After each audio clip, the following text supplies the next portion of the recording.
बहुत समय पहले एक राज्य में महाराजा महेंद्र अपनी रानी के साथ रहते थे। उनका राज्य प्रकाशगढ़ शांति और समृद्धि का प्रतीक माना जाता था। उनके 3 पुत्र अर्जुन, भीम और सहदेव थे, जो अब विवाह योग्य हो गए थे। एक दिन महाराजा महेंद्र ने उन्हें अपने दरबार में बुलाया और गंभीर स्वर में कहा, मेरे प्यारे बच्चों, अब समय आ गया है कि तुम अपने जीवन मित्र को चुनो।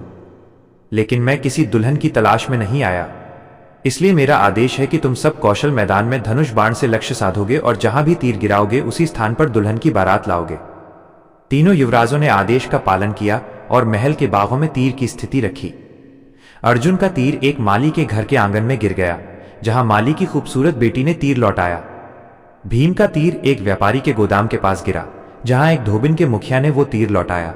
सहदेव का तीर इतना ऊंचा चला गया कि वो दिखाई ही नहीं दिया। अपने तीर को ढूंढने के लिए सहदेव निकल पड़े। कई घंटों तक तीर फिर से हासिल करने के बाद वो देवदार वन के अंदर एक शांत झील तक पहुंचे, जहां उन्हें झील के बीचों बीच एक लोमड़ी दिखाई दी। युवराज सहदेव का तीर उसके मुंह में था। सहदेव ने कहा, हे मेरी लोमड़ी, मुझे मेरा तीर लौटा दो। लोमड़ी ने उत्तर दिया, मैं तब तक ये तीर नहीं दूंगी जब तक तुम मुझे अपनी दुल्हन के रूप में स्वीकार नहीं कर लेते। सहदेव ने झिझकते हुए कहा, मुझे ये स्वीकार करना कठिन होगा, पर पिताजी की आज्ञा का पालन करना ही मेरा धर्म है। इसके बाद सहदेव और लोमड़ी महल लौट आए। महल लौटकर सहदेव ने सारी घटना अपने पिता को बताई। राजा ने गंभीर स्वर में कहा, बेटे, यदि भाग्य में एक लोमड़ी से विवाह करना लिखा है तो हमें इसे स्वीकार करना ही होगा। और फिर तीसरे युवराज का विवाह लोमड़ी के साथ हो गया। अर्जुन और भीम ने सुंदर कन्याओं के साथ विवाह किया और सहदेव ने एक लोमड़ी को अपनी पत्नी के रूप में स्वीकार किया। एक दिन राजा ने उन्हें फिर से दरबार में बुलाया और कहा, पुत्रों, अब मैं देखूंगा कि तुम में से किसकी पत्नी मेरे लिए सबसे सुंदर अंगवस्त्र तैयार कर सकती है। अर्जुन और भीम निश्चिंत थे, लेकिन सहदेव चिंतित हो गए थे। उन्होंने सारी बात अपनी पत्नी को बताई। लोमड़ी ने कहा, आप चिंता मत करो, सुबह सुबह तक अंगवस्त्र तैयार हो जाएगा। रात होती है। लोमड़ी ने अपनी खाल उतारी और एक खूबसूरत लड़की में बदल गई। असल में वो पड़ोसी राज्य सूर्यगढ़ की एक राजकुमारी थी, जिसे एक तांत्रिक ने लोमड़ी में बदल दिया था। लड़की ने रेशमी, सोने और चांदी के धागों से एक बेहद खूबसूरत अंगवस्त्र तैयार किया।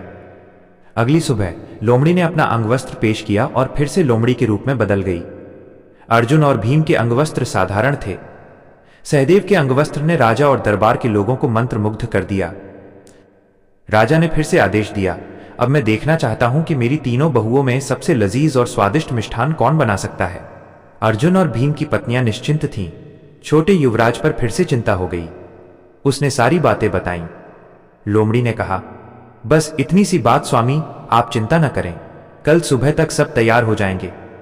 यहां दोनों बड़े युवराजों की पत्नियों ने महल की रसोई में साधारण मिष्ठान बनाने शुरू कर दिए और आधी रात को ही वहां लोमड़ी फिर से अपनी असली रूप में आ गई। उसने खाना बनाना शुरू किया और तरह तरह के व्यंजन बनाए। पूरे महल में उनके खाने की सुगंध फैल गई।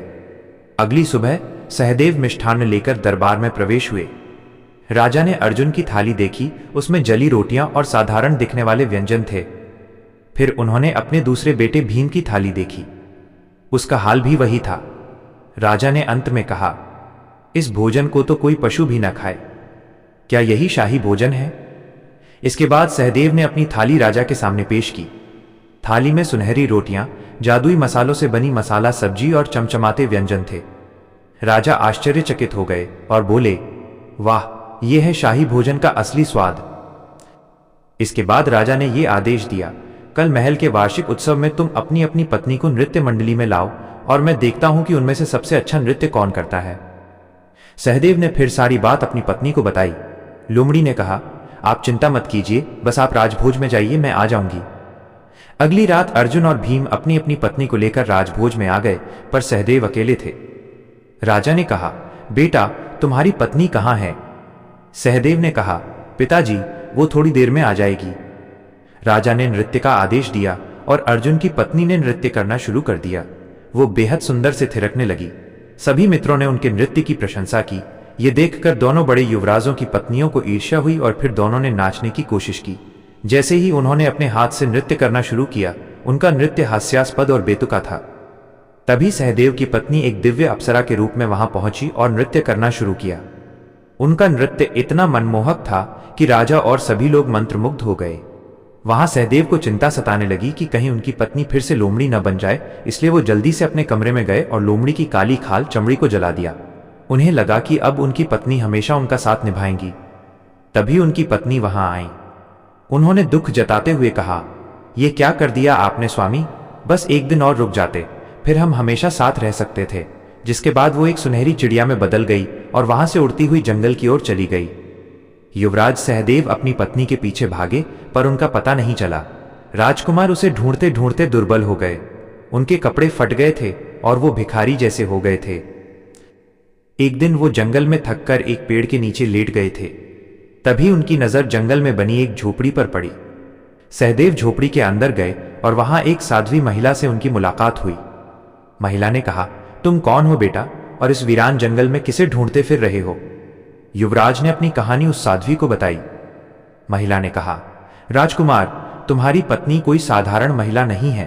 वो पड़ोसी देश विजयपुर की राजकुमारी है, जिसे एक तांत्रिक ने उसकी खूबसूरती की वजह से लोमड़ी में बदल दिया था। सहदेव ने कहा, दादी माँ, क्या तुम्हें पता है कि मेरी पत्नी कहाँ है? महिला ने कहा, तुम्हारी पत्नी की आत्मा अब भी तांत्रिक के पास है, जो भयानक वन की एक गुफा में रहता है। मुझे याद है कि वहां तक पहुंचना बहुत कठिन है। उस तांत्रिक की आत्मा एक जादुई पुतले में कैद है, जिसकी रखवाली एक खुखार दानव करता है। इसके बाद महिला ने उसे नए कपड़े और एक जादुई पत्थर दिया। वो अपने पीछे की ओर भयानक वन में प्रवेश करते हैं, जहां उसने दानव से लड़ाई की और जादुई पुतले को तोड़ दिया, जिससे गुफाओं में तांत्रिक का अंत हो गया। लेकिन बड़ी चिंता थी कि वो अपनी पत्नी को कैसे ढूंढेगा। तभी उनकी पत्नी सामने आई। उन्होंने कहा, स्वामी, आपने समय पर बाकी सब खत्म कर दिया। फिर वे दोनों राज्य की ओर चल पड़े। अचानक राजकुमारी फिर से चिड़िया में बदल गई, जिसके बाद युवराज ने उसे महिला के पास ले लिया, जहां महिला ने बेटे को बताया कि उसने अपनी पत्नी की काली खाल जला दी थी, इसलिए तांत्रिक के जादू के कुछ अंश अब भी तुम्हारी पत्नी में रह गए हैं। सहदेव ने कहा, दादी माँ, कुछ उपाय बताएं जिससे मेरी पत्नी ठीक हो सके। महिला ने कहा कि इसे पूरी तरह से ठीक करने के लिए 2 परीक्षाओं का सामना कर संजीवनी फूल लाना होगा, जो एक पहाड़ी महल के कुंड में है। युवराज यात्रा पर निकल पड़े। वो जंगल में भटकते हुए एक नदी के पास पहुंचे, जिस पर लकड़ी का पुल बनाया गया था। युवराज ने जैसे ही पुल पार करने की कोशिश की, तभी उनके सामने एक विशाल अजगर प्रकट हुआ। अजगर ने कहा, इस पुल को पार करने के लिए मेरे एक प्रश्न का उत्तर देना होगा, अन्यथा। राजकुमार ने कहा, बोलो, मैं तैयार हूं। अजगर ने कहा, बताओ, दुनिया में सबसे तेज क्या है? युवराज ने अपनी तलवारें लहराईं और कहा, विचार। अजगर तुरंत वहां से अदृश्य हो गया। राजकुमार ने पुल पार कर लिया और अंत में संजीवनी फूल लेकर वापस आ गए। युवराज ने वो फूल अपनी पत्नी को दिया, जिसके बाद वो पूरी तरह से ठीक होकर विजयपुर की राजकुमारी के रूप में वापस आ गईं। युवराज सहदेव और राजकुमारी का पूरे वैभव के साथ फिर से विवाह हुआ। अर्जुन और भीम को अपनी पत्नियों की मूर्खता पर शर्मिंदा होना पड़ा। महाराजा महेंद्र ने सहदेव और उनकी पत्नी को प्रकाशगढ़ का राजा और रानी घोषित किया और वे खुशी खुशी रहने लगे।